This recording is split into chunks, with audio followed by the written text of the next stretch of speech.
Welcome back to Highly Respected. I'm your host, Scott Greer, and today we're, of course, going to have another incredible episode for you guys.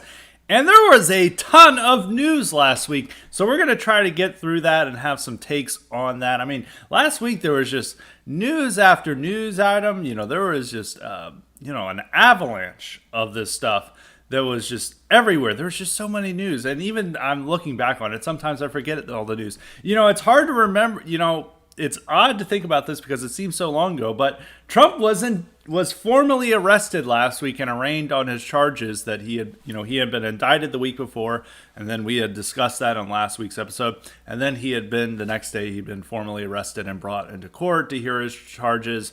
And that is very big news. But then, there's so many other things that happened from then to today that, it got lost in the mix. So Trump's arrest and indictment is the first thing we're going to talk about. We talked about this a lot last week. I think that was the whole point of the episode. So we're going to try to discuss it was a big part of the episode that we went over last week. So I'm not going to spend a whole lot of time on that. Watch, 30 minutes later, this is all we've talked about. I promise it won't be for 30 minutes. But, there's just some thoughts about this. Besides the things I've talked about, yes, it's unprecedented. Yes, it's this. Yes, we all know the charges and are frivolous and that even liberals are complaining about it. But I think it's worth asking to re-ask this question, which I talked about last week and I've talked about in a tweet, is why are they doing this? Now, the argument that it's being done to place Trump as the nominee and him as the weak candidate and to help Democrats win in 2024 really has to be discounted. This argument is now getting air from people like Bill Barr and respectable voices like that. This is the major problem, or this is what people want to say is the major reason for them doing this, is that they want to make Trump, who's supposedly the weakest candidate, be the nominee. That is not the thinking at all. And I discussed this last week. I mean, the real reason is that they want Trump in jail. Period. That's the reason why they feel that they've wanted Trump in jail since 2016. This is their opportunity to do it, and they're going with it. Now, there's another reason why that I thought of since then. I've discussed this, is that it's not only that they want him in jail, is that Alvin Bragg is taking the weakest case and indicting Trump on this in order to push the other people to indict. Is that Alvin Bragg has done the unprecedented step of indicting a former president. First time someone has ever done this. That creates more room for others to indict, and that they are no longer the first. So it's no longer unprecedented. There's already somebody who's taken that step. And it's Alvin Bragg is saying, look, I've done this. You can do this as well.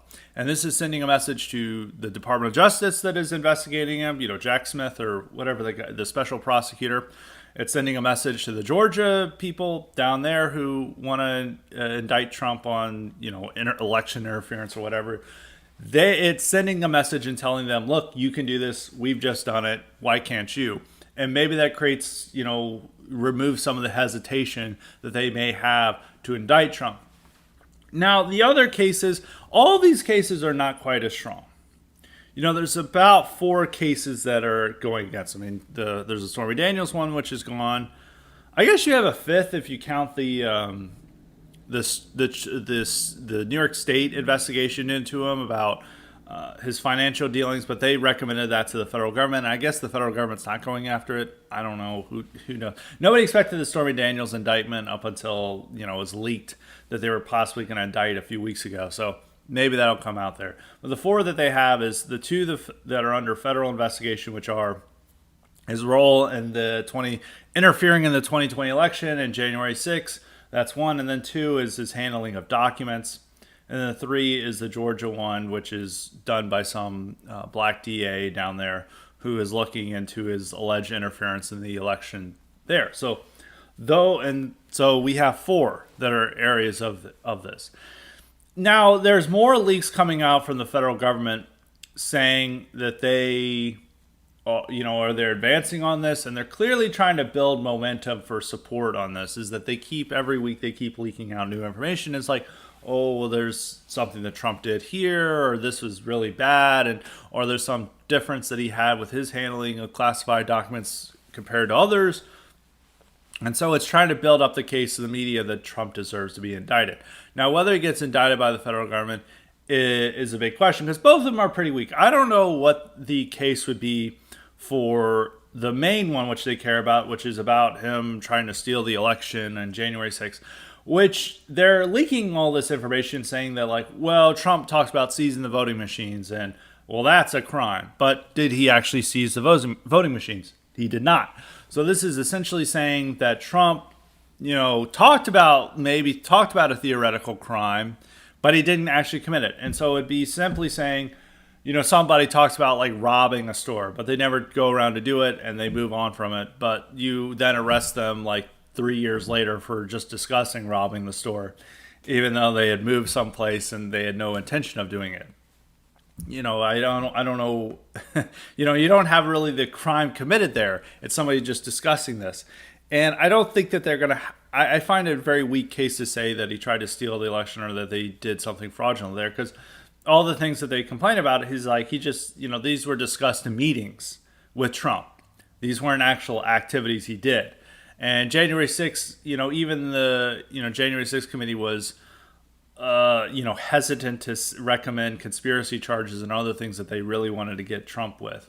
So I don't think, I don't know how strong of a case that is. That is more of an unprecedented because they're really going on just, it's not really solid ground that they have. And what they're claiming is that a former president tried to overthrow our constitutional system and our federal government, which is a little bit different from just a former president paying off a porn star he had sex with. It's a little bit different, a little bit more serious. And I don't know if they want to go there with that. The classified documents, they do have a case with that. The difference is that this also applies to every president and vice president, as both Pence and Biden have also been found with these similar classified documents. So what would be the difference between Trump and it's like very much pedantic stuff that's like, well, where he kept them and maybe he moved them around, I don't think that this is, or the argument saying it's like, well, Biden found out he had these documents, he turned them in, which made it not a crime. And I don't think that's like very a compelling argument. That's like saying that like, well, somebody committed a murder, but this guy turned in his gun, so that means he didn't commit the murder. The crime is the crime. The act is the act. It's already been committed by these people. It doesn't matter whether you turned it in late or not. It's a matter of whether you committed it or not. And if they're not going to charge Biden and Pence for this, and possibly even Obama, and early in his years, I don't think, maybe it kept some of his, these classified documents in his private residence. I don't know, and maybe this applies to Bush. I don't think they want to be hauling in these presidents for what's a technicality.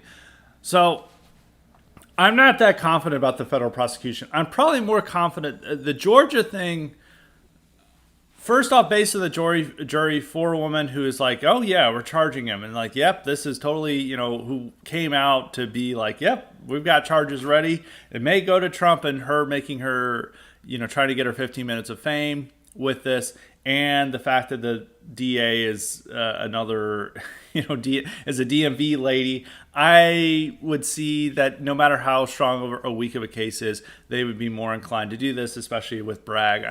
There'd have to be something weird that would occur there.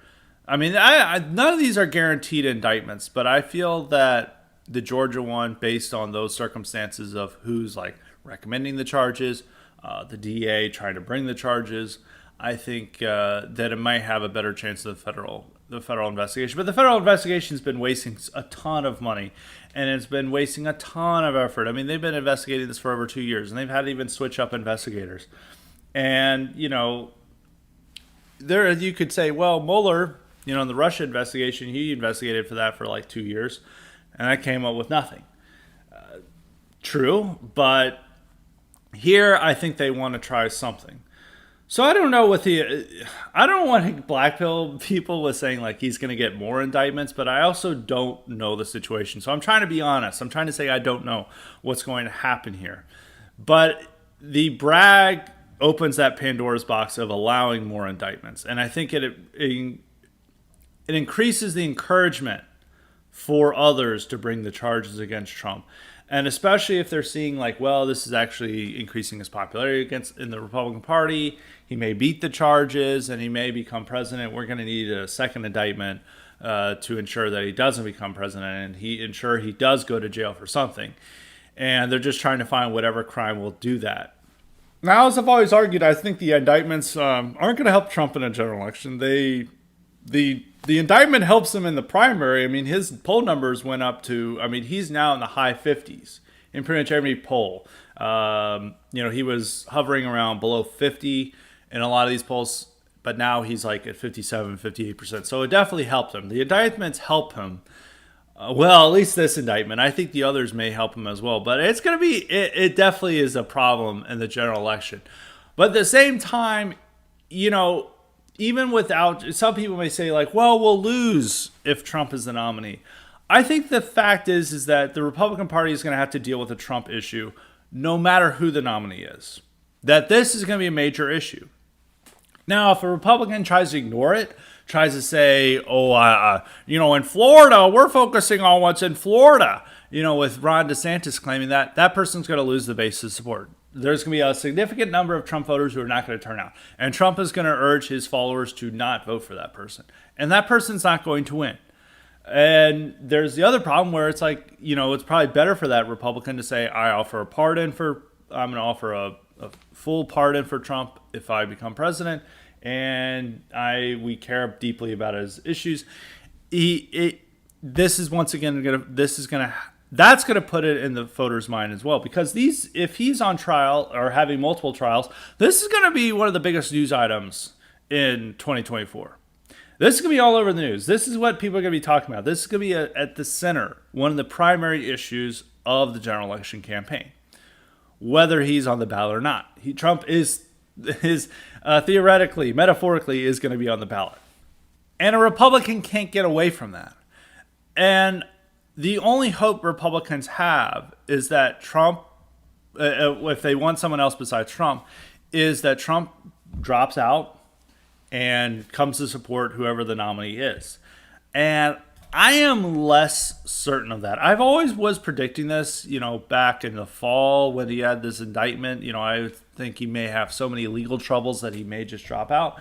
But I think that Trump is seeing so much support for himself, and he has these grudges against a lot of these Republicans who are trying to replace him and push him aside and not supporting him, that he may just say, fuck it, I'm going to run anyway. I don't care if I win or lose. Like, this is my party.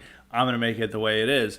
And all these Republicans are going to have to support him because that's where the base is. That's who Republican voters care about. And these Republican voters don't view this as a persecution of Trump alone. They view this as a persecution of themselves, of the Trump base. Quite correctly, in my opinion, because they want to put all these people in jail. They want to put all Trump voters in jail. So he is going to be a core issue, whether in these legal problems and legal predicaments are going to be a huge issue in the election, no matter what. Trump is going to be a major feature of the 2024 election, whether he's on the ballot or not. And Republicans have to accept that, because right now what Republicans think is that that Trump just drops out or somehow loses a primary. He is not going to lose the primary if he's still in the race.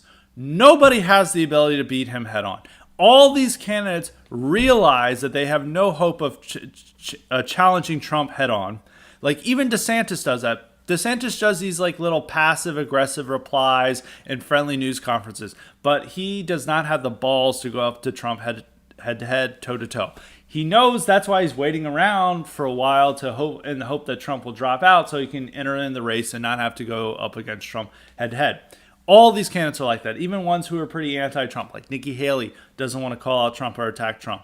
Vivek Ramaswamy is a Trump supporter while running for president. And there are other candidates. I mean, like Asa Hutchinson's now in the race. I mean, but these guys are but even Asa Hutchinson does it in really milquetoast tones about his criticism. The only one who's really to go all out is Chris Christie. Well, Pompeo is as well, to a certain extent. But even with Pence, Pence doesn't want to openly criticize Trump. I mean, he'll make some snide remarks and the same stuff that DeSantis makes, but they do not want to go head to head against Trump. And if they go head to head against Trump, he's going to defeat them. He's going to win. He is going to be the nominee as long as he stays in the primary. Their only hope is that he drops out. And the only way he's going to drop out is if he's under the impression that every Republican is going to support him and grant him a full pardon if they're the nominee and they become president. That's the only way he's going to drop out. So Republicans are in this position where they have to play nice with Trump, not attack him, and placate him. Otherwise, he's going to bring down the party with him. And he has such massive support. A few days after his arrest, he went to a UFC event last weekend. And the crowd went nuts for him. The crowd went absolutely bonkers for him. They were chanting USA. They thought, he was a conquering hero to them. And these DeSantis supporters were like, that's nothing. Check this out. And DeSantis, just walks in the arena and shakes a few hands. They're like, this is exactly the same. It's like, that is not the same at all. Not the same at all. Trump is that person who is still in a massive amount of popularity. One of the fighters, was like saying my greatest president Trump, and the crowd went nuts. And he also thanked DeSantis, and there wasn't much of an enthusiastic response to that. Granted, USC fans are not the all Republican voters, but they, it is representative of people out there and the culture that is surrounding, the Republican Party and what they like and what they support. And they overwhelmingly prefer Trump. They view him as their hero and their leader. They may like a lot of what DeSantis is doing, but they don't view him as the leader. He will never be able to elicit that much excitement. Now, on the question of how Republicans respond to this is another thing that shows how much level support is there's a lot of mainstream conservatives and Republicans who are really angry about this. Even Bill Barr, who has become very anti-Trump at this time. And I actually have a thing to say about Bill Barr, is that Thomas Massie and all these DeSantis supporters are now saying, who hired Bill Barr? And it's like, Trump did, obviously, but all these motherfuckers loved Bill Barr before. All these DeSantis supporters were like, Bill Barr's bass, he's so epic. Look at him play the bagpipes. The liberals hate this. Everyone loved Bill Barr when he was Attorney General. And Bill Barr did some okay things as Attorney General. He was not a bad Attorney General. And all these DeSantis supporters were talking about how, he's so much better than Jeff Sessions when he was there. But now they've suddenly turned into anti-Bill Barr. But even though that's funny, Bill Barr is a DeSantis supporter. So this is similar to Paul Ryan and others that are like, well, who promoted Paul Ryan? It's like, yeah, but you're now excited this guy is a DeSantis supporter. So all these DeSantis supporters are now complaining that Trump helped elevate, promote, and hire current DeSantis supporters. It's like we're hanging this around Trump's neck, and it's like this guy's a DeSantis supporter now. Why do you hate this person? But I just had to point that out. Bill Barr is everyone thought he was epic before, and then the only reason that people turned against him is that he didn't go along with the election challenge and January 6th stuff and at the end of Trump's tenure. Besides that, but Bill Barr is one of these people who was very upset about it. So is others like Ari Fleischer, who was a Bush spokesman, very, very establishment guy. There's tons of this. And even the GOP is now trying to hold hearings on Alvin Bragg's lack of criminal prosecution, of how he's allowing all these criminals to roam free. So the whole Republican Party is very much outraged by this, and this is further solidifying that Trump is the central figure and the leader of the party.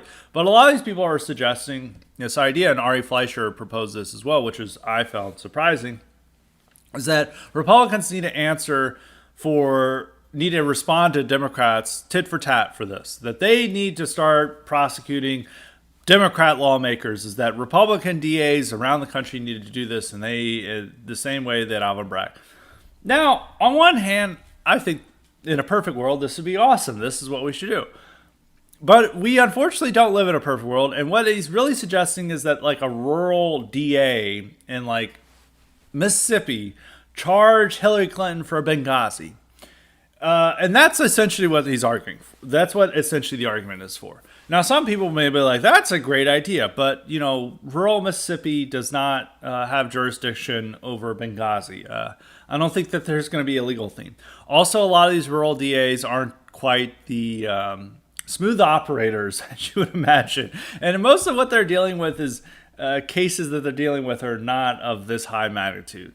They're not capable of prosecuting these cases. I mean, they could maybe do it to Democrats that they may have had some jurisdiction over.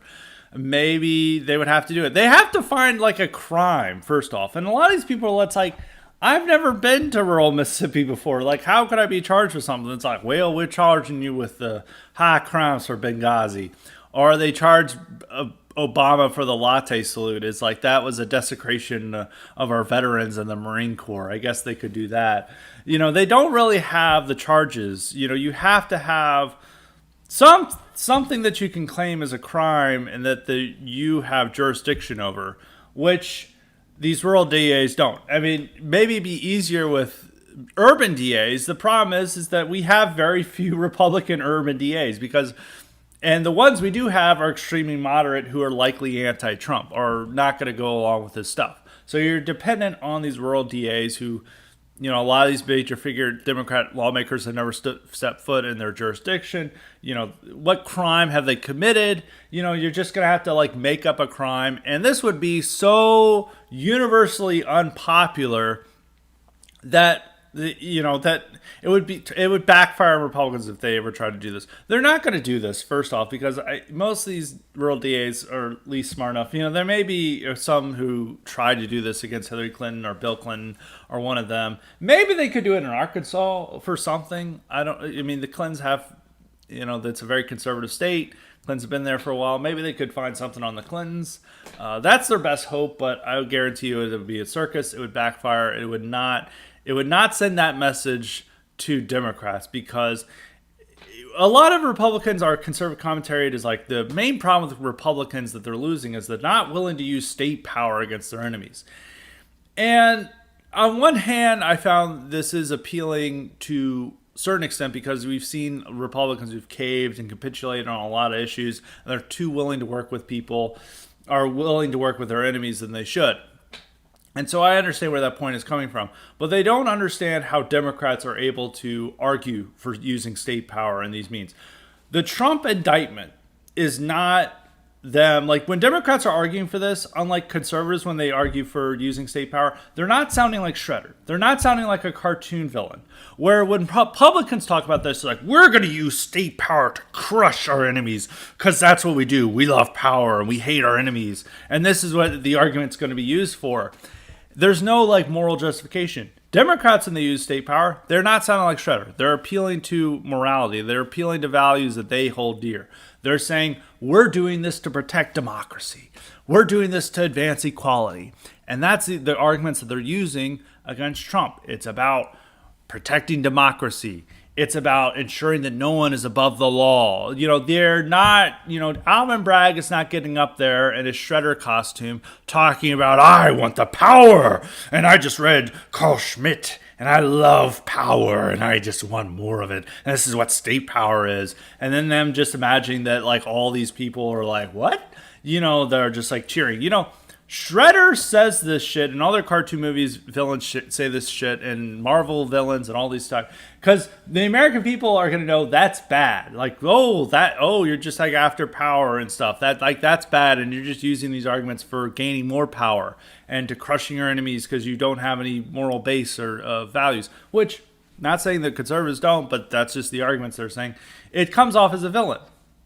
And there's not going to be a level of support for that. You have to have the moral justification that this is necessary to do something that you believe is right, or that you can bamboozle people into thinking is right, which is what they're doing about the indictments. It's about protecting democracy. And that works for their crowd, and even that has some effect on centrists and independents. Of course, Republicans know it's bullshit, and it is bullshit, but they use the moral justification first. They're not going out there like Shredder. But with Republicans, they would do that. And that would be the same with like the charging DAs and stuff, because like the moral justification would not be protecting democracy or some other moral, like even what right wingers could maybe claim that it's for. It's like it's done to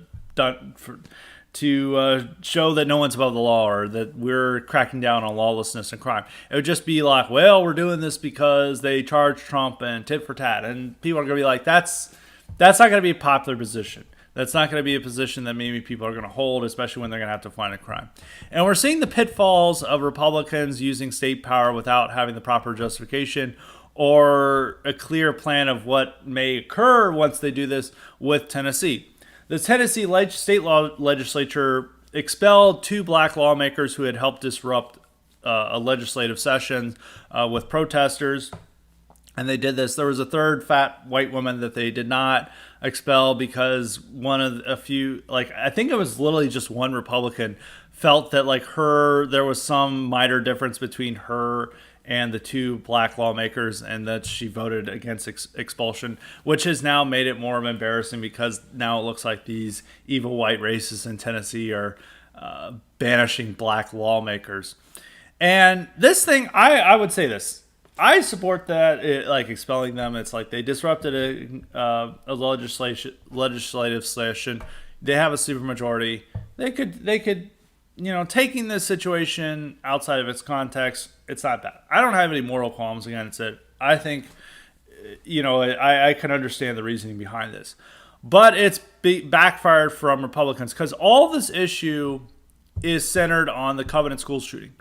And Republicans had a convincing case that this school shooting was driven by the transgender mania, as that this woman who did the shooting was acting out of possible anti-Christian hatred and hatred for people who opposed her lifestyle or opposed her gender change, and that she felt she had to kill to defend, transgenderism or what have you. That's why the FBI is hiding her manifesto.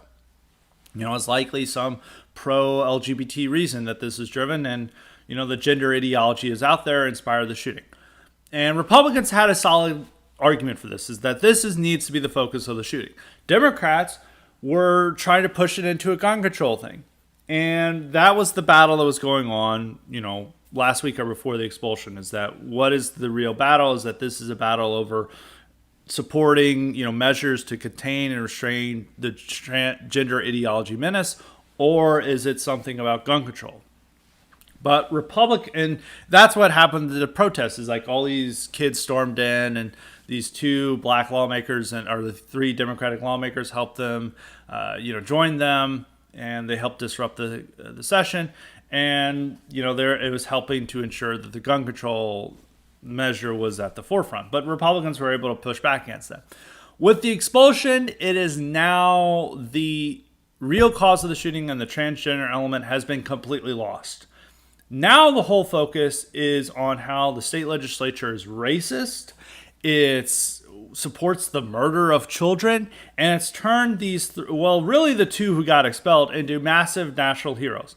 Like, these guys are expelled, but not only will they be reelected to their seats come the next election, but these guys can even run for higher office. Like, the guy from Memphis can probably run for Congress now, just based solely on this. And these guys are embarrassing. I mean, the one guy, I'm pretty sure it's the guy from Memphis who has the afro, and he's out there and he's like talking. Everyone just like pretended to do Martin Luther King. They're like, we do not live in a democracy. We are peering to an autocracy.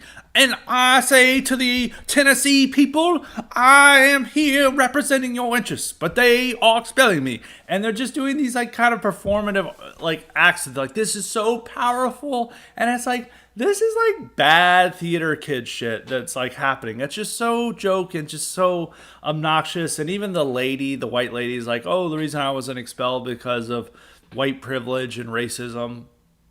It's so bad. But these guys have been turned into national heroes. And the state of Tennessee is like getting embarrassed in this process. There's not, conservative media is defending this, but conservative media isn't what's impacting the ordinary voters.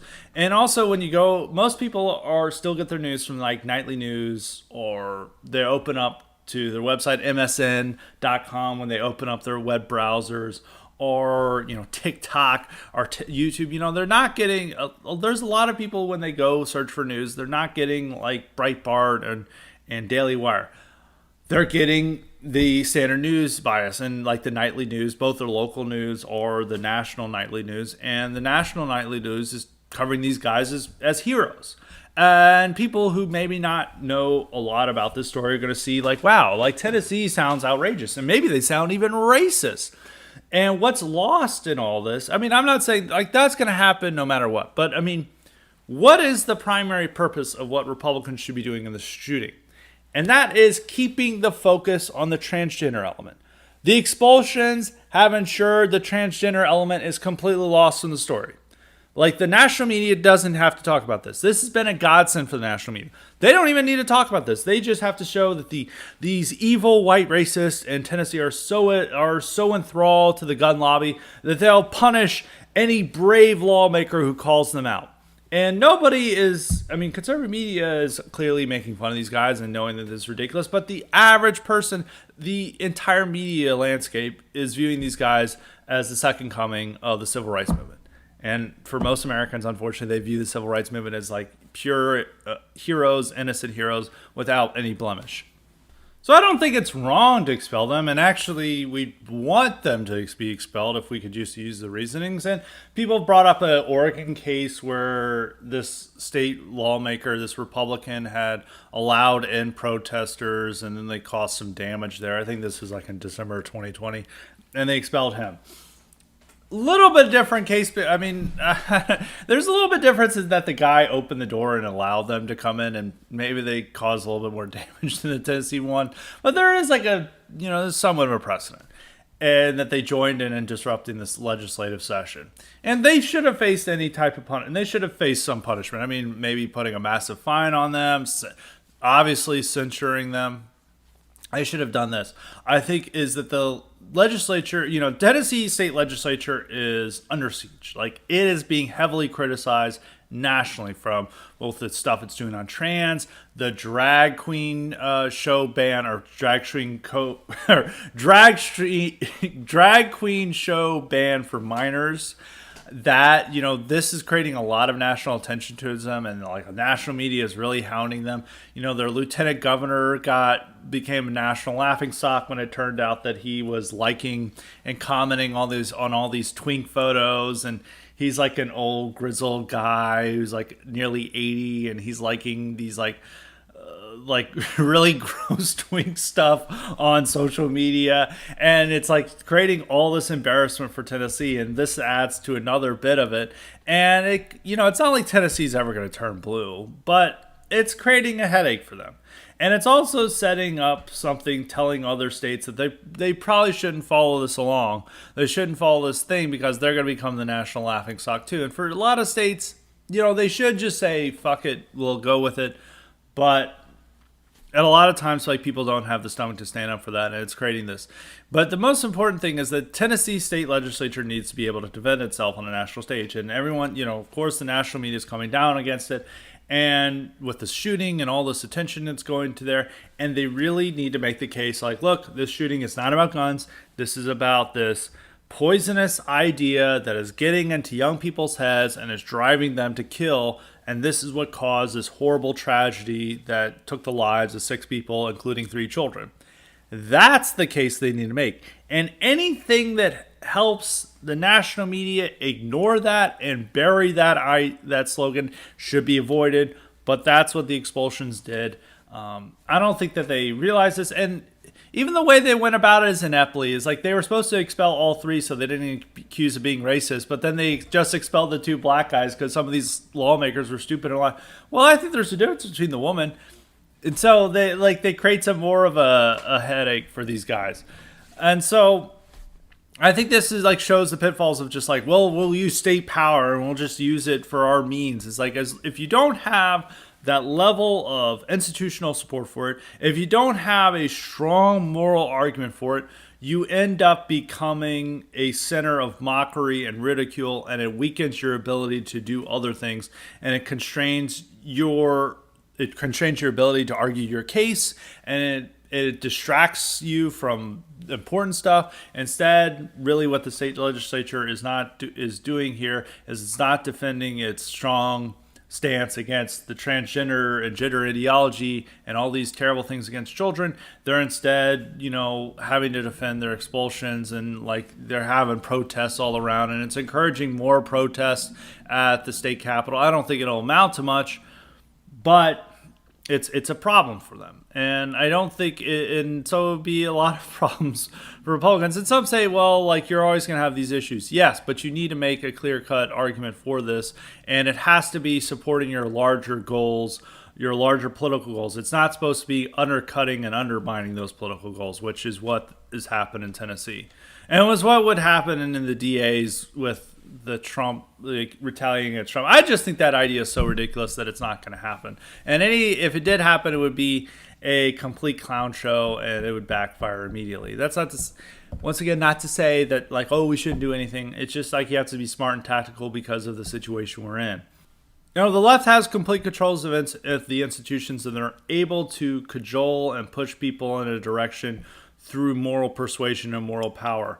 And the right doesn't really have that, but it can, maneuver around it and, make serious victories and gains in spite of all that opposition and all that scenario. But they just have to be smart with it, which everyone's like, let's charge into battle no matter what, and, like, all get mowed down, and, like, this is how we win, and this is, like, really popular. Like, this is really popular. I mean, that undermines it. It's like, I guarantee, like, most Tennesseans are probably tired of being, like, a national laughingstock, even if they should just get over it. That most people are not like us. And I think this stuff is not turning out to be very popular. And it's really just like, why did you do this in the first place? I don't think that it's that's always an argument that, like, our side always believes that we have, like, the vast majority of the people on our side, and we're waking up a populist energy. And unfortunately, a lot of our things we believe in are held by a minority. We can make it into a majority through smart persuasion and, clear focus and other means. But some people just think that, like, we'll just be extreme on all fronts and then use whatever little state power we have against our enemies, and then we'll lose that state power and lose our ability to do a lot of the good things we want to do, just to expel Democrats over latte salutes or whatever.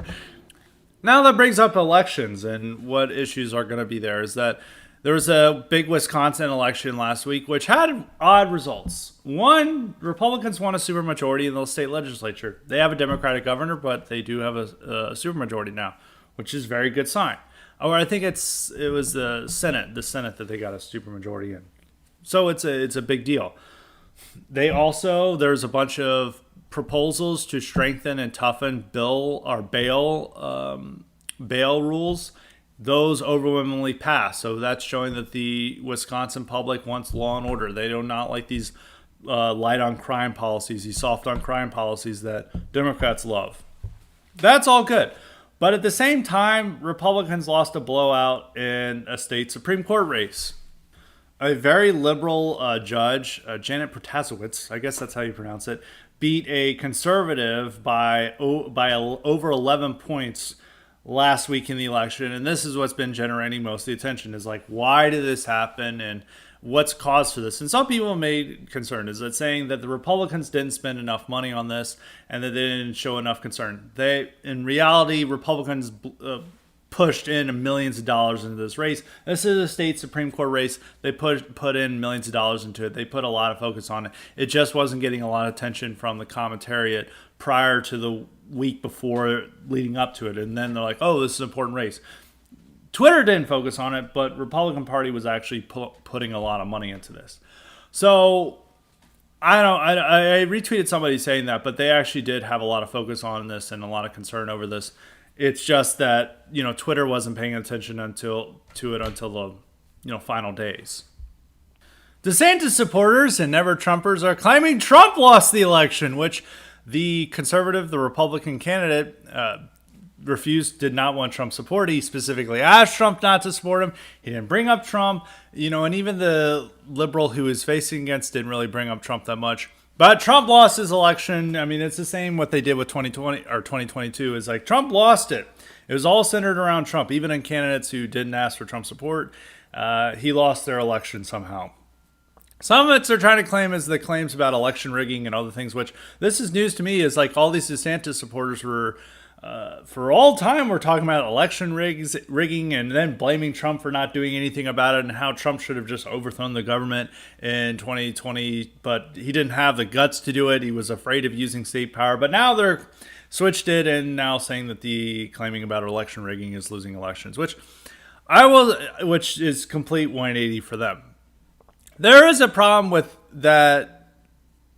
I don't want to use election denial, which is that they use election revisionism. Maybe might be a better term. We'll use election for this podcast. We'll use election revisionism. Our election challenging, it is turning into a problem for the Republican Party, depending on the state, because it is telling them like, look, all these votes are messed up. I think it is like.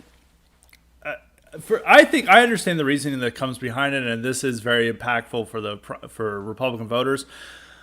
But actually, I'm not going to get into that issue. I'll get into it after I really want to blame the issue on. I don't think it was that, because this was not what it was hinging on. It was not hinging on Trump. It was not hinging on election challenges. That was not the central issue of this campaign. The central issue was abortion. There's this law from 1849 has a total ban on abortion with pretty much no exceptions.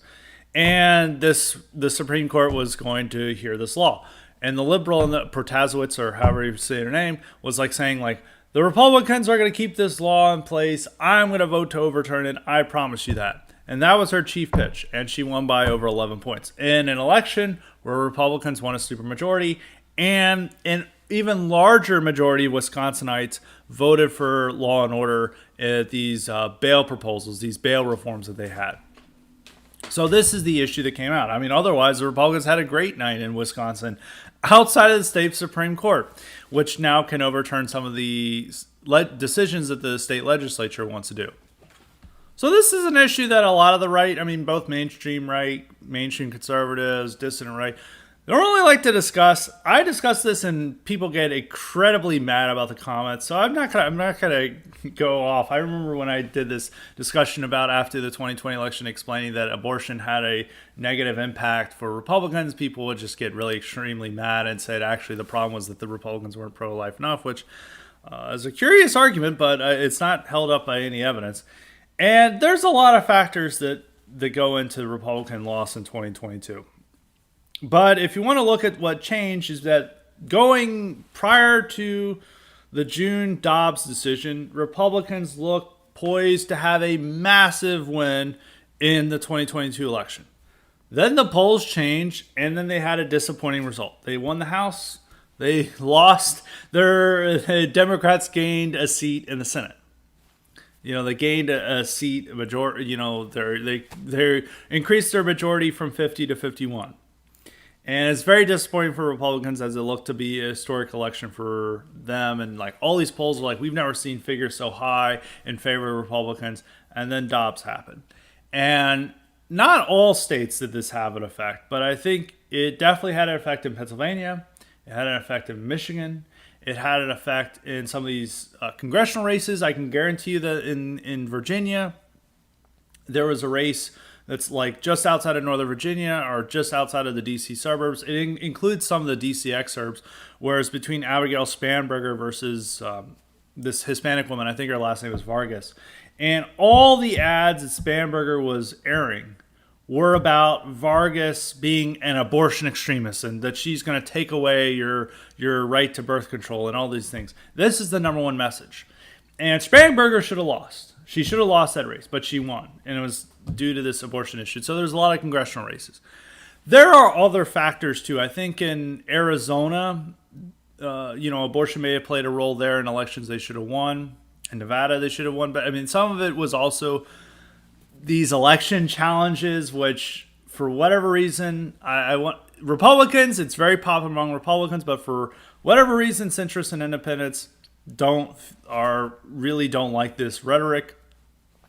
So there's other issues, but abortion was one of the primary reasons that the Republicans lost. And if you even look at polling, there was a poll that came out that said that 27% of voters said that abortion was a very important concern to them.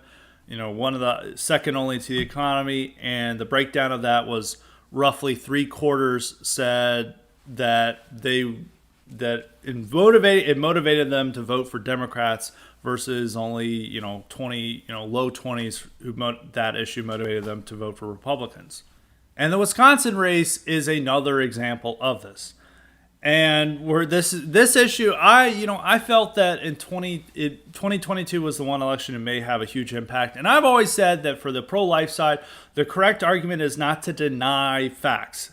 It's to say, look, losing or having a disappointing result for one election is worth gaining a major policy goal. That's an honest assessment. That's an honest answer. And I think that's an acceptable one. And I think the Republican Party is like, look, we had to do this we had to do this because we've been promising to do this for 50 years. And now we finally do it. And, we may have some disappointing results for one election, but that's not going to matter. We're going to move on. The 2024 election is more important because that depends on president. And Alito and Thomas are getting old. I think the next president, or maybe if it's still Biden, may replace them because their health, they're in the late. I think they're both in their at least mid 70s. They're getting old. They're getting replaced, and even John Roberts, who is not very conservative, but a Democrat president could put somebody more liberal there. So there's a potential that they could put liberal justices on the Supreme Court, and not just the Supreme Court, but the federal judiciary. If you had 8 years of a liberal Democrat president appointing a lot of these nut jobs who are coming out of law school, who are fully committed to these ideas about systemic racism and wanting to release criminals and viewing white supremacy as the real problem in America, not crime, and wanting open borders and all these terrible things. And also, they think that there's an affirmation for abortion up until the moment of birth. Like, these people are extremely pro-choice, or pro-abortion, really. And those people are going to get appointed by a next president.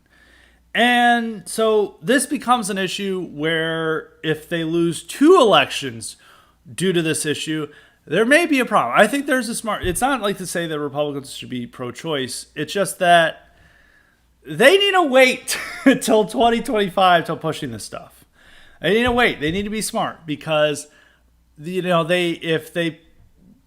if the Democrats get a majority in Congress and they get they keep Biden as president or somebody else becomes president, Gavin Newsom becomes president, that's very bad. And if it's all due to the abortion issue, 2 elections, 1, I understand the argument. 2, you probably have a problem. And especially it's because they're now doubling down on this and seizing the moment. And I think it's because the pro-life movement realizes that it's actually politically disastrous. They understand it is, but they think that this is their only time to seize the moment and to push as many restrictions as possible. And they don't give a shit about whether it's going to harm the GOP. And maybe I think some people who hate the GOP are be like, yeah, that's true. But this isn't just about the GOP. This is harming every other issue that we could possibly have, like border control, crime, dealing with crime, handling DEI and wokeness in schools and businesses. There's so many issues that are impacted by we getting so many advances on one issue at the expense of every other issue. And I think the pro-life movement knows this, and they just don't care. They're just like, screw it, we're gonna achieve our goal no matter what. And this is for something that was at a core issue of the dissident right. Some people may argue that it's abortion. Maybe it's like something like immigration or civil rights law. I can understand the reasoning, but I don't think it's at the core issues of what we're about. Or for the dissident right as a whole. For individuals, it may be their number 1 issue or one of their top 5 issues. But for dissident right, I think it's a lot of other things that they're concerned. The great replacement is the chief concern, and all these and all the associated issues. And by this being the one issue that they're able to make gains on, at the same time of alienating the population from voting for Republicans and helping the Democrats out, is that it's ensuring that Republicans can't do anything else. And it's actually, and Republicans are more willing to embrace open borders than they are, any type of pro-choice position or anything of that sort. It's the one social issue that they will never cave on and capitulate on, which is in some ways admirable. But it's also coming at the expense of anything else the party wants to do. And it's not to say that Republicans shouldn't never do this. They just have to be smart. And after seeing 2022 election where they lost races that they should have won based on this issue, it's like, well, let's just elect a Republican president so we can shape the judiciary and get what we want, and then we can push this stuff. Instead, they're just doing it right now.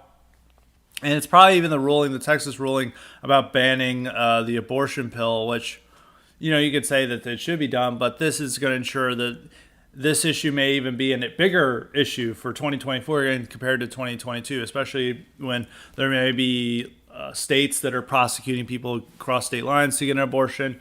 There could be attempts to ban a birth control. Like, this could be made a major issue for 2024, and there's no chance it's going to work well for Republicans. And if they lose in 2024, that means another Democratic president for 4 years, possibly a strong majority in both the House and Senate. It's actually become very tough for the Democrats to maintain a majority in the Senate or get a larger majority in the Senate. If Democrats somehow keep a majority in the Senate, then it's an incredibly disastrous election, because there's like no vulnerable Republican seats. It's like Ted Cruz. That's it. And that's not even real vulnerability. Ted Cruz is going to win. While they have about 8 seats of their own that Republicans could theoretically win. And there's about 3 that they should, because they're in deep red states in Ohio, West Virginia, and Montana. They should win those and lose no seats, so they should at least get a 52-seat majority. But they may not get that because of this issue. And so this is... I just think if people think that that's what should happen, that's fine. But if this one issue is completely costing us elections and completely costing us the ability to do anything else, I think that is a problem. And so the goal for Republicans is just not to make it one of the central issues of the 2024 race. That's not to say to move on pro-choice or whatever. It's just to be tactical and wait. But they're not, because the courts are moving in a different direction. And so it's going to create a difficult predicament. And it's even the same with Ron DeSantis, is that he's going to support a heartbeat bill. Some people are saying that that's like, the heartbeat bills, Georgia and Texas have heartbeat bills that are in place. And in Texas, that didn't, they still did, Republicans still did well in Texas. I don't know, it could play differently in Florida.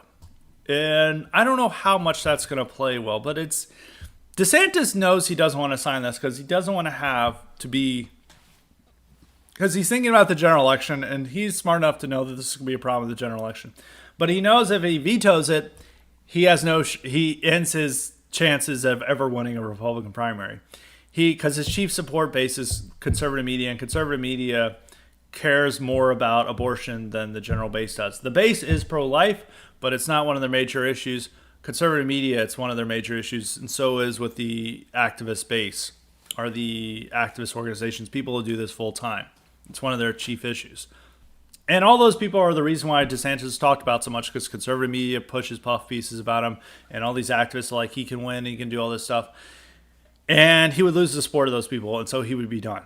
And he has to vote for it. But he just has to hope that there's other issues that come to the forefront. And there is a potential. I'm not saying it's guaranteed that this is going to be a central issue, because there's so many things that are going to happen between now and November 2024.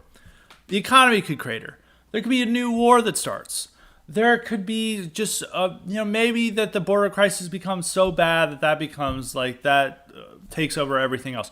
Crime could get out of control. There's a lot of issues that could just take the forefront, and maybe this abortion bill, our pill ban, maybe the last thing that really comes to the fore, and the Supreme Court punts on it or something that it makes it's a non-issue. But right now, it looks like it's going to be a central issue, and with Republican state legislatures really pushing this issue at the behest of pro-life movement, they're really wanting to make it a 2024 issue. And if it is a 2024 issue, it's going to be very tough for Republicans to win. And there's a few other things I want to say about abortion. Why is it that they are so militant on this one issue, but they're willing to cave on these others? One is that the conservative media and that activist core is very concerned with abortion, even more so than the grassroots. Which activist core, I would say, is that those are the people who do this full time. This is their job. This is their livelihood. Those types. This is one of their core issues, and so it's more of a top-down thing, is that they tell Republicans, you have to do this because we really care about this. So that's a case of effective lobbying and activist groups, gaining power and influence and ensuring that that's like the central issue. The second reason is that it's one of the few issues where Republicans feel that they're on the moral high ground on, and there is a moral force to their arguments, a moral power to their arguments. That's not the case in a lot of other issues, and they don't want to cave on that, and they're willing to sacrifice elections and respectability and well, they don't have to lose that much respectability compared to other issues. I mean, liberal media is fine, and so are corporations in terms of the boycott are more fine with stuff like centering around abortion bans. Like, no corporation has yet really boycotted a state that's pushed abortion ban versus what they did with like trans and LGBT stuff in the mid 2010s. They were willing to boycott states, and they boycotted states that refused to celebrate Martin Luther King's holiday, but they're not boycotting states that are abortion bans. But regardless, they're willing to take the risk and stick with it because they feel they have a moral force and moral power on it. And not only that, it's a particular moral force and power that they're willing to appeal to a lot of the central tenets of liberalism and our society about individual rights and about the equality of all individuals with this appeal on abortion, because they've been very apt to use arguments that are designed to appeal to somebody who's been raised in modern public education. That's like saying like, oh well, abortion is racist because it predominantly harms blacks, and it harms women. It's really trying to appeal that the people most affected by it are protected classes, and that this is done by evil racists. And so unfortunately, that's the arguments that really work on the American public, or at least work on a sizable American public, and make it sound like this has a moral force behind the argument and behind the case for it. So they're never going to give up on it. At least that side is not. The other point I want to bring up on this issue about, and this going back to Trump, DeSantis, and the Republican primary, is that even without Trump, and maybe like let's say Trump somehow was not a central issue of 2024, just believe with me for a moment, because I don't think this would happen. Let's say he is. Republicans are not going to have that popular of a message going into it, because here's what's popular: immigration, crime, education, especially with both. Not only with school choice, but also with the gender ideology and critical race theory. That stuff made Glenn Youngkin governor of a state that everyone thought was a blue state now, in Virginia. That's popular. Anti-affirmative action, anti-DEI in schools and in businesses. China, anti-China, that's a popular one. General economy, Republican economy, like people don't like the Democratic economy of like more taxes and increasing inflation. That stuff like all like helps Trump and helps Republicans. And if you look at this, the polling is overwhelmingly on their side. And yes, there's a lot of Democrats can take flack over doing these things, but Trump won in 2016 on the identity issues. Most of these things are identity issues, and that's really what should be the clear focus and core focus. The problem is Republicans are becoming too extremely online, and they're listening to what these people, conservatives, like it's time to use state power to do this, and the time to do this, and what we care about, and they're focusing on a lot of frivolous issues. Ignoring abortion. I'm not going to say abortion is a frivolous issue, but it is deep. It is unpopular with the country. A lot of the other issues that they want to take up and claim as their core thing are seen as either frivolous or just not what people want to do. DeSantis' message is going to be trying to outflank Trump from the right, and it's going to be on these issues of relitigating COVID, which that's a popular issue among conservatives, but the rest of the population does not want to relitigate COVID. They have moved on. They do not want it brought up. They do not want Nuremberg 2.0, and the idea that we're going to execute Fauci or have him on trial for COVID is just ridiculous. And a lot of these positions that people who are now wanting Nuremberg 2.0, they all supported the lockdowns. They all did this. And even some of these people were demanding masking, and even some of these people were supporting vaccines at first. And so it's like, no, you're not going to do this. And even with all this relitigation, I think that's I think some of the stuff about COVID is important, about how it happened, but that's not how the country works. And most of the people have just moved on. And relitigating vaccine, I don't think it's not gonna be a popular position telling 90% of people that they're gonna die because of this. There are clearly problems with vaccines. We clearly need a national discussion on it, but it's probably not the smartest political campaign aspect to do. That's just my thoughts. I know people are going to disagree with that. That's not saying that this is definitely not an argument for vaccines or even the lockdowns were stupid and idiotic. But for most Americans, they just want to move on. They don't want to relitigate it. They're happy that it's over and done with. And it's trying to capture the magic, like COVID, like Democrats and like Biden pretty much ordering the COVID lockdowns to end and all those mandates to like ease off, like help Democrats significantly in 2022. That was another major factor that we don't talk about is like, I think that's as probably maybe equal to or as more important because Republicans were doing so well on being anti-lockdown and anti-mandate. And Biden and the Democrats knew this, and that's why they eased up on it in early 2022. And the country became a lot more content and a lot more, okay with the status quo, even with inflation and other things, because they're not having to wear masks everywhere. They weren't having to, show their proof of being jabbed and all this stuff, and they were just able to return to their normal lives. And that really helped Democrats. And that issue has been taken away from Republicans. And I think some Republicans are hoping to get that magic back by relitigating COVID, which is just not going to work. So that's it. Drag show bans, which I'm in favor of that, but for most Americans, that strikes them as frivolous. Transgender athletes and girls sports. Once again, I'm fine with this, but that strikes people as frivolous. So it's like all these frivolous issues, and maybe even banning Dylan Mulvaney. Like Dylan Mulvaney is the number one, is more hated than fucking Joe Biden among conservatives. Like last week's the obsession. I wrote an article about this. Most people, I think, if you've read it, if you haven't read it, you should read it Substack. So I don't want to go over this too much, but like that's probably Dylan Mulvaney's probably gonna be more of a campaign issue than like some of the identity issues because they're going to be like, I can't believe this TikToker is on my social media feed and I keep retweeting him. It's like, I wonder how that happened because you keep retweeting him. And like, that's like the major focus. It's like there was more outrage over Dylan Mulvaney than like over 250,000 illegals pouring in through the border in December. Far more outrage over it. And it's a frivolous issue. Yes, this guy's a weirdo. Yes, this guy shouldn't be on your Twitter feed. But you know how to get him off your Twitter feed?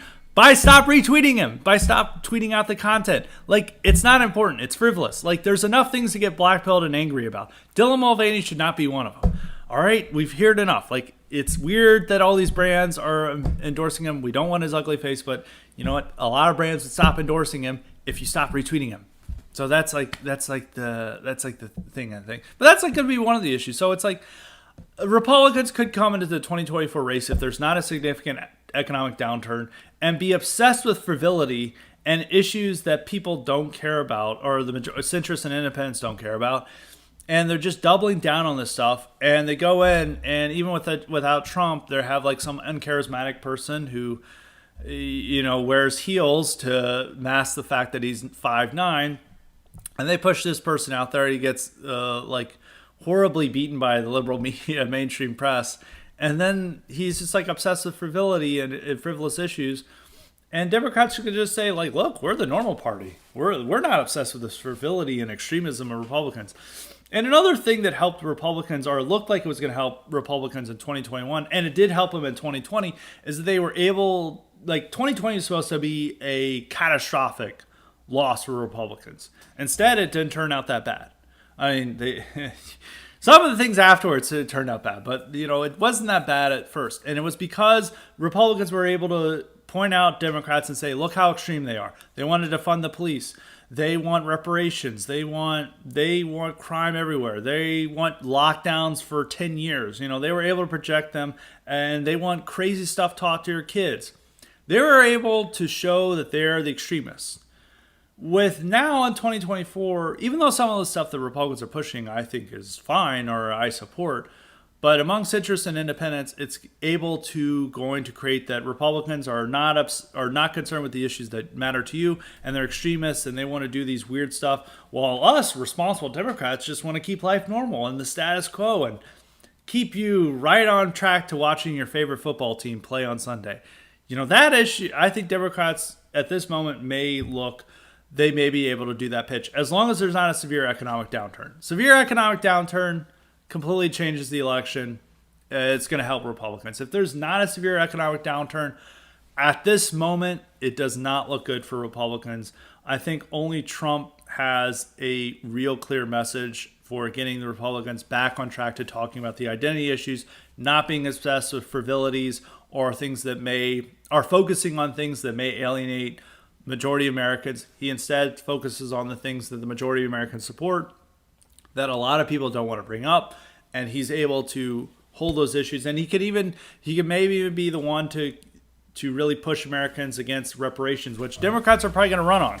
This will be one of those issues that could help Republicans portray Democrats as the extremists and undermine Democrat claims that the Republicans are the real ones who are trying to upset your happy status quo, which most Americans should be in that happy status quo, but I digress. So that's my thoughts on that. I think some people may not like those takes on the election, but we've had an hour-long discussion, but there's still one more topic for kind of lead questions. We only have 2 quick questions that it shouldn't take too long to discuss, so I do have one more topic, and it is the guilty verdict of Daniel Perry. Daniel Perry was an Army sergeant who shot and killed a goofy libertarian named Garrett Foster, who was running a checkpoint for BLM during the George Floyd riots in Austin, Texas. He had I forget what type of long rifle he had, but he had a rifle with him. And he went up to Daniel Perry's car and he was threatening him with it and was making menacing gestures with it. You could say that he pointed it at him, and Daniel Perry used his firearm to dispatch the threat to him, and he killed him, and he drove off. And most people said this is clearly self-defense, but doing this in a liberal city with a liberal DA didn't work out, and the liberal DA pushed the case, even though the lead detective said that this is no homicide, this is self-defense. And the lead chief homicide detective testified on behalf of the defense, which is really unprecedented, which should show that they should have exonerated Daniel Perry, but unfortunately, liberal DA, liberal city, likely a lot of angry liberals on the jury pool were able to browbeat the entire jury into voting to convict him of murder, which is so stupid. They exonerated him of assault, but then they convicted him of murder.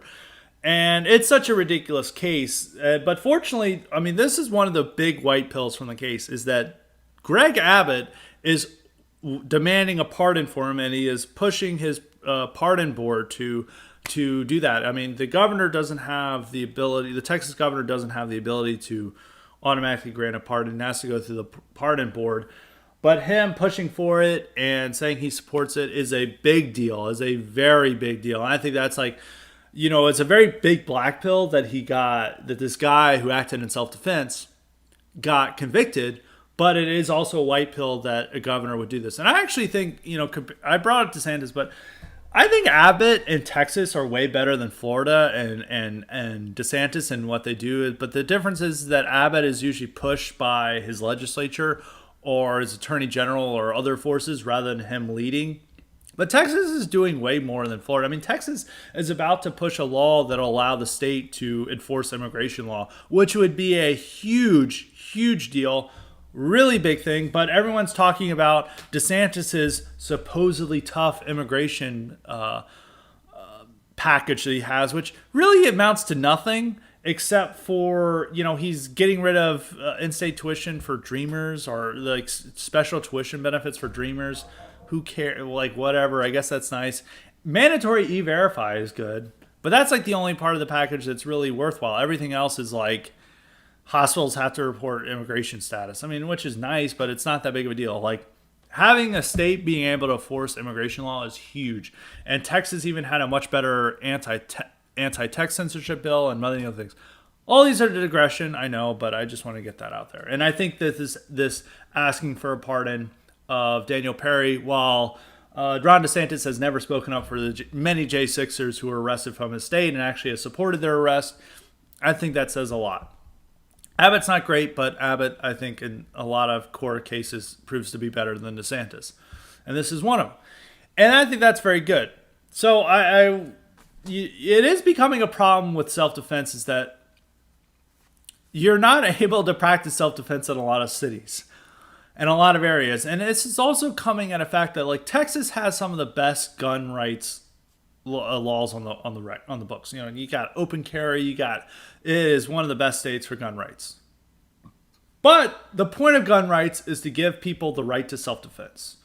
That is the core reason. That is that you want people who need something to protect themselves to have the ability to do so, and that when they use that firearm to protect themselves, you have laws on books to protect them from a wrong prosecution and wrong conviction. And here that has failed. And here you're seeing in this case is a competition between gun rights. Is because this goofball Garrett Foster, who's like a typical libertarian, total fucking loser, bald, short, married to a paraplegic, like, I mean, I don't want you to be too mad about the paraplegic. Maybe he just like found in love, but it's like this guy's typical angry loser libertarian. Like if you're an angry loser, most of these guys are libertarians. Like every person who's a libertarian on Twitter is just so angry and just so bitter over their dad making them clean their room or a cop stealing their weed, is that they've never gotten over that. They're permanent juveniles and they're just like all scowling and so angry at anyone suggesting, you know, taking their toys away. And here this guy went out to protect BLM as a libertarian, and he's carrying around his little toy, his long rifle with him. His assault rifle, rather. I know the assault rifle or whatever the point. People are like, well, that's not the proper name. Well, we're just going to call it assault rifle, whatever. Don't get mad at me in the comments. I don't know if we have that many gun people, but he's carrying around. He's parading around with it. And he's going up to threaten somebody. He's using open carry, and it's like a lot of these goofballs like to parade around with their AR-15s and stuff and think that that's the real point of gun rights, is that you can go around to a march and just show that you have an AR-15 and not use it at all. But apparently that's the point of gun rights. And he went up and he felt that like his ability to, you know, show off that he's a real guard, a checkpoint guard, and he has the right to demand your identification and know why you're going through this checkpoint because he's got his rifle. And he goes up to Daniel Perry, and Perry, you know, he's threatening him, and Daniel Perry uses his gun to defend himself. And in this case, you could see that, you know, I don't think this was the intent of the prosecutor or the jury, but the right to open carry took precedence over the right to self-defense here. And that's not how gun rights laws are supposed to work. It's like your ability to parade around with an AR-15 is not that important. What's important is that you have the ability to use firearms for your own protection. That's what state lawmakers need to care about. And I do one thing I have to say about these guys who parade around with firearms and stuff and like in public, you know, they're parading around and they're marching around. Pretty much every group who does that is incredibly cringe. It's like, you know, from Boogaloo Boys to Antifa, everyone, if you're like showing up with like firearms to like parade around, it's usually you're not going to use them. It's like, why are you doing this? I mean, yeah, it shows your level of freedom, but if you're not using it and you're like there for a peaceful protest, like, what's the point? And generally every group that does that is like incredibly cringe. I'm sure that you can bring up like a few examples of non-cringe groups. I'm sure there are. But for the most part, if you're going to protest with that, it's not working. Now, there's cases where people showed up with guns to protect businesses in like a case of violence and chaos, like in Kenosha where Kyle Rittenhouse, like they were right to do that. And Kyle Rittenhouse used his firearm for self-defense, which was that's what gun rights are supposed to be for. They're supposed to protect your life and property, which that's what it was used there for. While Garrett Foster was using his to parade around acting like he's a badass and he has the right to pull people over and demand their identification on behalf of leftists, and his right to threaten people is that's why he was using his firearm. He wasn't doing that to protect life and property. He was doing that to ensure that all the citizens of Austin bowed down before these left-wing protesters who had taken over the city. And Daniel Perry had used his gun to protect himself and to end that menace. And that's really what gun rights should be about. I think Daniel Perry is really what we need to focus on when we're talking about gun rights and what we're trying to achieve with these laws, not the goofery and stupidity of Garrett Foster, who, he got what was coming for him. If you want to parade around and act like you're badass and you can pull people over, you shouldn't be surprised when somebody, who actually is not like a goofball libertarian, takes offense at that and feels threatened. So that's the one thing I want to say is that we need to, when it comes to gun rights, we really need to center on this right to self-defense, not your right to parade and right to do those things, or right for Antifa to intimidate anti-drag queen show protesters. The real point is that if you're an ordinary citizen put in a dangerous situation, you have the ability to save your life and save your property, and that's what Daniel Perry did. And hopefully he gets his pardon, and hopefully he gets released from jail. So that's my thoughts on that issue. I may write something on that later this week, but I'll keep you posted. So that is it for the ordinary topics. Now on to the Cognitive Elite questions. As a reminder, you too can get the power to ask me questions or suggest guests and topics if you sign up for the Cognitive Elite option at highly respected Substack, which now the Substack links are working again. Elon Musk has now allowed the Substack links to work again, apparently. But you can go find that at highlyrespected.substack.com. Make sure to sign up for the IQ supplements while you're there, and also read all the great articles that we post. I post at least one article a week. It's usually about two. I posted 3 last week. We're not going to have 3 this week, but we will have one posted sometime this week. But now on to the Cognitive Elite questions. The first question comes from New England Refugee, and he asks, "Hey Scott, I see you retweet Nick Adams, alpha male, quite a bit. He is great content, but a tad shallow in substance. What are your thoughts on him?" Nick Adams is awesome. Like, Nick Adams is so funny. He really is one of those people who makes Twitter a much funnier place. Like, he doesn't take himself seriously. It's just all straight content.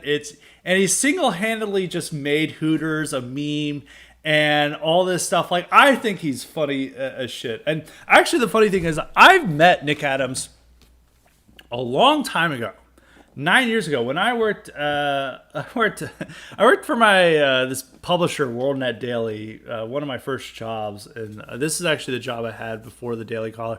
They published my book later on when I published No Campus for White Men. But he was a book author for them, and I had to pick him up from an airport. And at the first time, I thought this guy's like a schemer and a grifter and stuff. And he had all these ridiculous ideas. He's like, "Why don't we get Outback Steakhouse to sponsor my tour?" He had like this Australian de Tocqueville like impression of a modern America, and it's like the Australian. This is back when he was trying to be a more serious personality, which wasn't his strong suit. And at that time, I was like, man, I don't really like this guy. But by being a strong Trump supporter, by not trying to be a serious personality, but just being totally dedicated to content, by totally dedicated to just having a good time on Twitter. He doesn't take things seriously. He's just really funny. So I completely changed. I remember when I was seeing him again, I was like, oh man, Nick Adams. I remember that guy. And for what it is like when I worked for this book publisher, they're like, I worked there, and they're like, yeah, we need someone to pick up Nick Adams. I picked him up at the airport. He's like, "Scott, oh, you're Scott. Okay, let's go." And then like he's like Australian. But yeah, it's like that's a long time ago. That's like funny. And then he's just like returned. And yeah, his just like content is great. Of course, he's shallow. I mean, that's not like the point. We don't want him to be. You don't need him to be a serious intellectual to see his like good content. He's just like funny. He's pro-Trump, which is like very important. It's like that needs to be our central issue right now, and that's really what matters. And he's such a massive improvement over Bill Mitchell. Like, people used to think of like Bill Mitchell as like the shill for Trump, is like he'll say anything. And Bill Mitchell wasn't really self-aware. He's just a weird dude, and now he's like anti-Trump. And he had some funny tweets, but he really believed his stuff. Nick Adams is self-aware. Nick Adams realizes that this is like good content and jokes, and that's what makes him way better as like the chief like Trump shill support guy. Is that it's like all tongue in cheek and really funny. So of course, it's like don't expect serious commentary from Nick Adams, but that's not what he's offering. He's offering good content, and he's really one of the people who makes There's a lot of bad stuff on Twitter right now, but he's one of the few people that's like the funny stuff. I mean, sometimes it gets a little too tired and all the things, but usually has straight fire tweets. So I'm a big Nick Adams fan. I wonder if I should get him on the show. I don't know what we talk about. Maybe how awesome Trump is, or like debate Hooters versus Buffalo Wild Wings. I think that would actually be a good episode. As Hooters versus B-Dubs, great debate. I don't know. I may no longer be an alpha male after I defend the glory of Buffalo Wild Wings or Applebee's. One of those two restaurants we could, whichever form of Scott Greer we want, we could go with that. But that's my answer on Nick Adams. I'm a big fan of him, and yeah, I have no problems with him. So moving on to the second question, this is also not a very serious one. This one comes from Tim. Tim wonders why I'm hating on the new Super Mario Brothers movie. As like I had a tweet yesterday, which it saw that it like broke box office records, and I had just seen previews of it. First off, like any Chris Pratt project, I just automatically think sucks. Like I understand like Chris Pratt is like, fairly conservative, and he's an evangelical, even though he made an argument like in a recent interview, because people think he was like too Christian. They're like, oh, well, your religion doesn't really matter. And he said some stuff that pissed off some of the conservatives who are big fans of him. But most Chris Pratt movies just like suck. Guardians of the Galaxy, the new Jurassic Parks. Like, if I see Chris Pratt in a movie, I'm like, I'm not going to see that. And he's not even doing a Mario voice with it. He's just doing a Chris Pratt voice for Mario, which is just weird. But I would say this, like, as a kid's movie, it looks fine. And for most people saying, like, it looks fine. If you have kids and going to see the movie, it's perfectly fine. I don't think there's anything wrong with that. But the problem is like these movies become huge box office success because there's a lot of people going there without children. So there's a lot of adults. Like over 60% of the tickets were in the demographic of 18 and 34. Now, granted, some of those people are taking their children, but a lot of those people are not taking their children. So most of the people, at least half, I would say probably at least half of the people who went to see this movie probably went there unaccompanied with small children.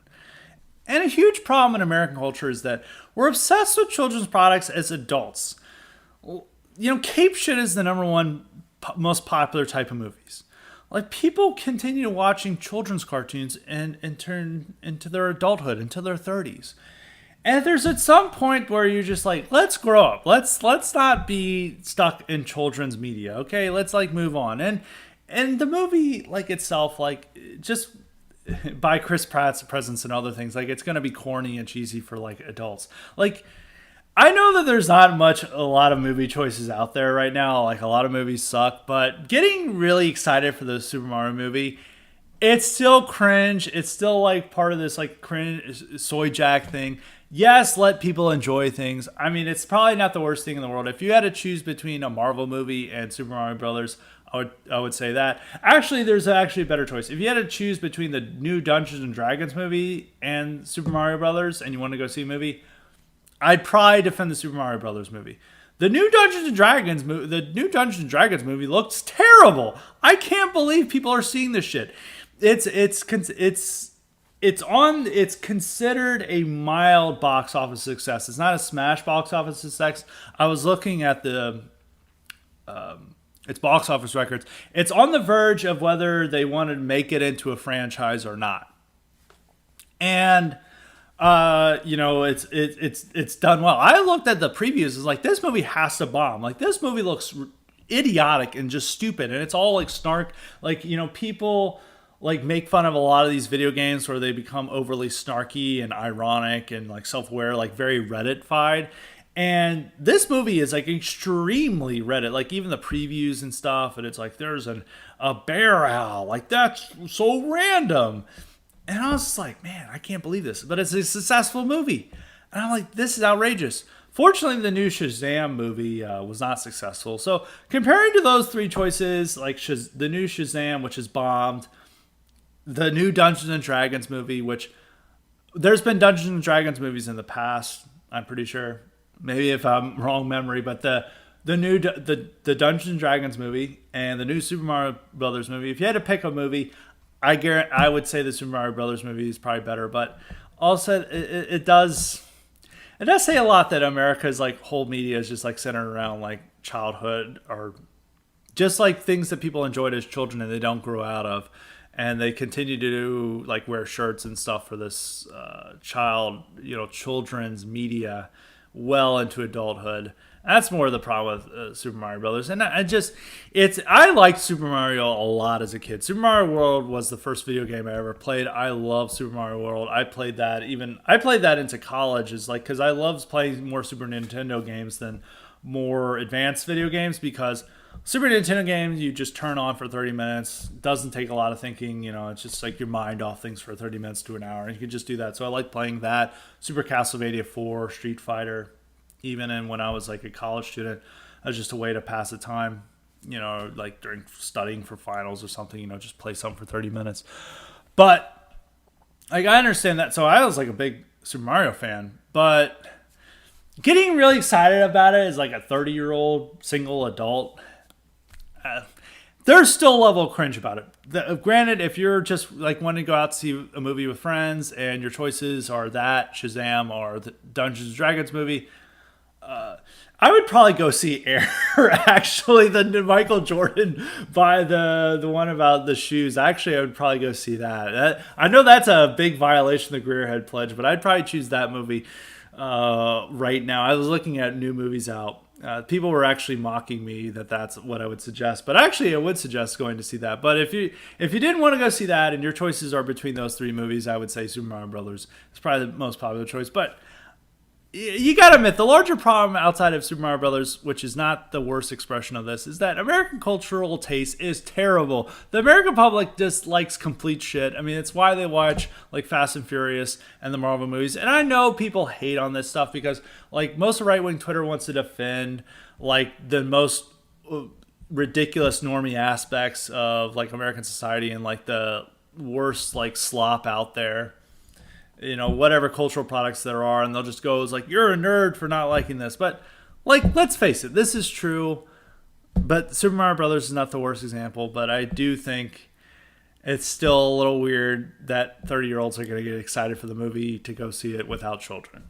That's my thought. But if you have children and you went and saw it, that's probably a perfectly fine choice. I don't think there's anything wrong with that. I don't know, a lot of the kids' movies out there can be really woke and terrible, while this one looked free of wokeness, so I'm sure it was a fine choice. But that's it for my discussion on Super Mario Brothers, and that's it for today's Highly Respected. Hopefully you guys enjoyed it. Hopefully I didn't irritate you too much with some of my takes that I delivered today, but I think hopefully you got informed. I'm sure there's going to be a lot of debates going on in the YouTube comments section and the live stream over what I said, so I always look forward to reading those comments. So until next time. Oh, well, actually, first got to remind you that we're going to have an incredible IQ supplement later this week. Maybe probably on a topic we didn't get to. Because there's just been so much news. I'm not getting to every topic now. So I probably need to, if there's like a big news item that happens tomorrow, Wednesday, I'll probably do an IQ supplement on that. Rather than just waiting until next week. Because, it's like even with the same thing with Trump. It was like I felt like I was talking about a 2-week-old news cycle with just so many things that have happened. But with that in mind, we're going to have an incredible IQ supplement and an incredible highly respected article on Substack, which you should now be able to share, as like Elon is now allowing Substack links back on Twitter. So look out for that. So until next time, stay respected.